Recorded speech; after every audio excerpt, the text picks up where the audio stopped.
nag-invite tayo na manager or branch manager ng Global Cebuana. At ito nga si Miss Ange.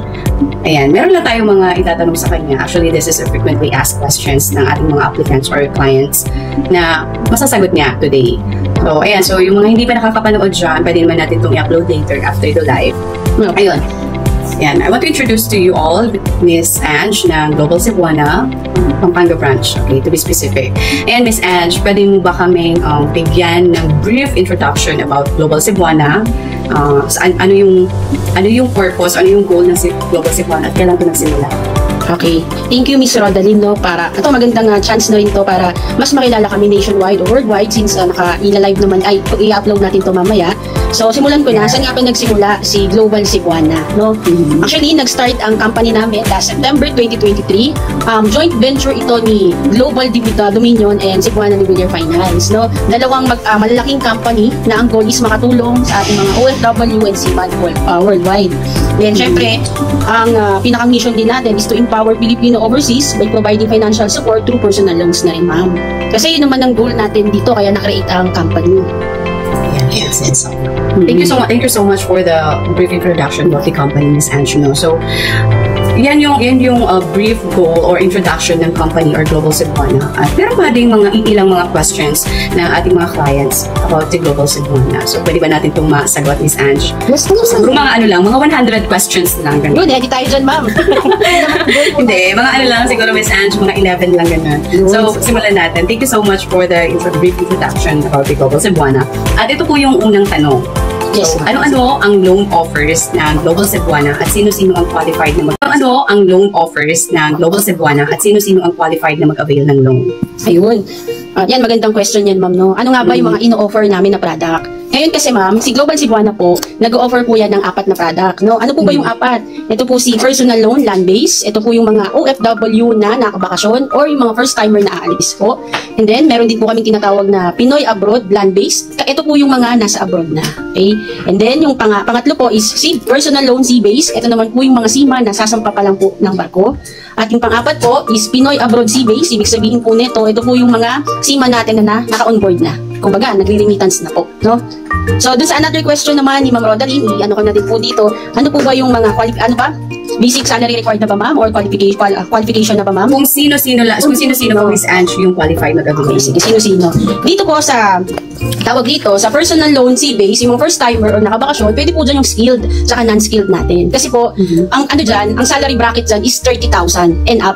Yung sa natin, personal loan land-base. Okay po? Para clear lang. And then, kapag naman po, Pinoy Abroad land-base, yung nasa abroad na, ang natin dyan, mixed product naman, naman din yan. Kumbaga, professional or skilled, non-skilled, basta po ang basic salary required natin is ma-reach nila na 40,000 and up. Without, without allowances. Kapag Pinoy Abroad, ma'am, para clear.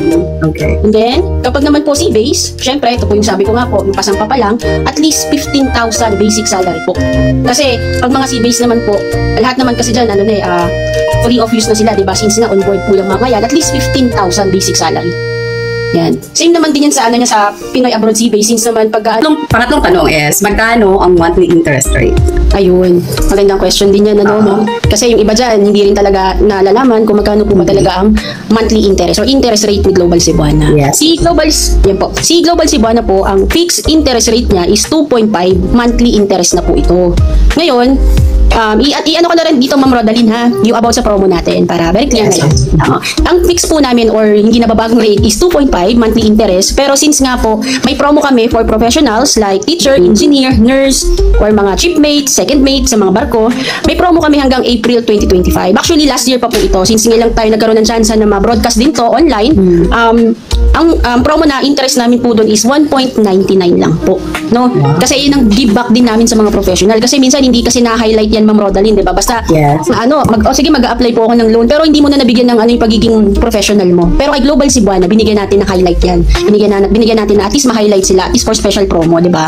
So, sayang po. Baka yung mga iba natin dyan na nanonood or makakanood na itong video namin with Miss Roda, sana ma-take down note po natin na may promo tayo na 1.99 monthly interest hanggang April 2025 po. And then, ang fixed rate po ng interest rate namin is 2.5. Para clear po sa lahat.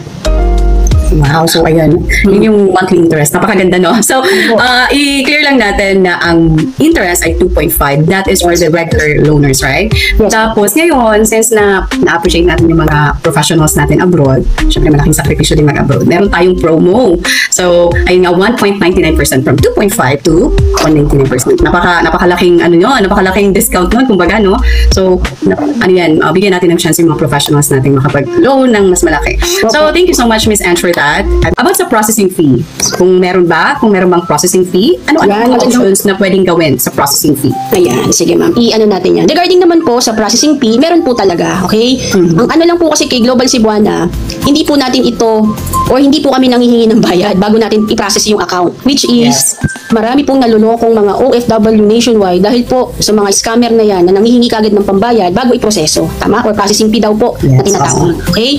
Kay Global Cebuana po, ang processing fee po, pwede po itong isama sa monthly amortization po natin. Okay? Pwede pong isama. And then, pwede naman din po kapag i-release na po yung account, pwede pong ipales dun sa natin, sa loan amount na-approve. Kumbaga, ipales na lang. Pwede po yun. Kasi, ang percentage po nun is 5.5 interest. Interest I mean, 5.5%, sorry. 5.5%. 5.5% doon sa doon sa buong buong amount na ilo. Okay.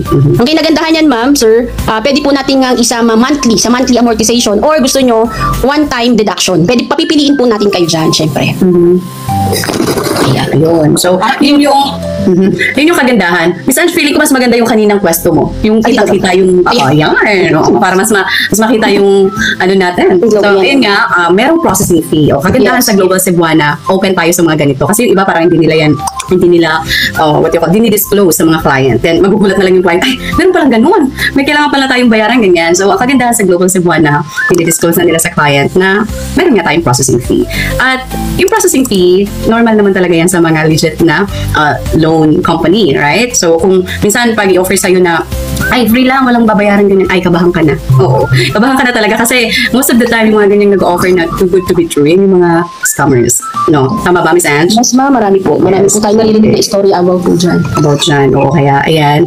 Nandito yung Global Cebuana para, i-introduce tong loan na to at matulungan yung ating mga OFW na hindi sila madali ng mga scammers na yan. So, ayan. Thank you so much, Miss Ange, sa input mo. And, next na tayo. Ano ang process sa pag-apply ng loan? Ano po yung specific process or kung ano yung pagkakasunod-sunod ng pag-apply ng loan sa Global Cebuana? Pagkakasunod-sunod. Yan. At least, actually, mag-i-start ang process natin sa loan kapag si client po ay nakapagbigay na ng mga requirements na pwede nating i-check, di ba ma'am? Kasi, paano natin, para masabi natin na si client po is qualified, di ba?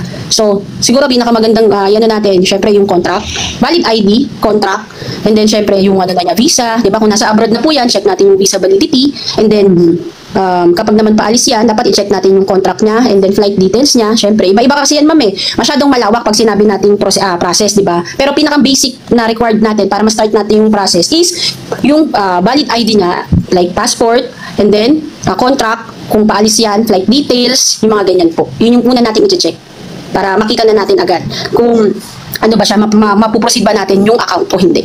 Yun po yung pinaka-seek. Okay, so ganun yung proseso. So first, syempre yung mga clients natin, may mga nakakausap silang loan consultant, right? And sa loan consultant, yung mga loan consultant, doon sila magbibigay ng documents para si loan consultant ma-forward sa office to evaluate the documents, kung qualified ba si client or not. Tama ba? Yes, ma'am. Yes, oo. So yan, less hassle din kay client kasi sa loan consultant pa lang malalaman niya kung qualified ba siya o hindi. Yes, so, hindi na masasayang yung oras ni client na puproceed tapos hindi pala siya pwede, hindi siya qualified. So ayun, napakadali lang. Kukontak lang natin ang ating mga loan consultant. Kung gusto natin mag-avail ng loan, then si loan consultant, they're gonna assist you about the application. So ayun. Tama, Ms. Ange? Yes po, tama po. Yes. Okay, thank you so much for that. Then,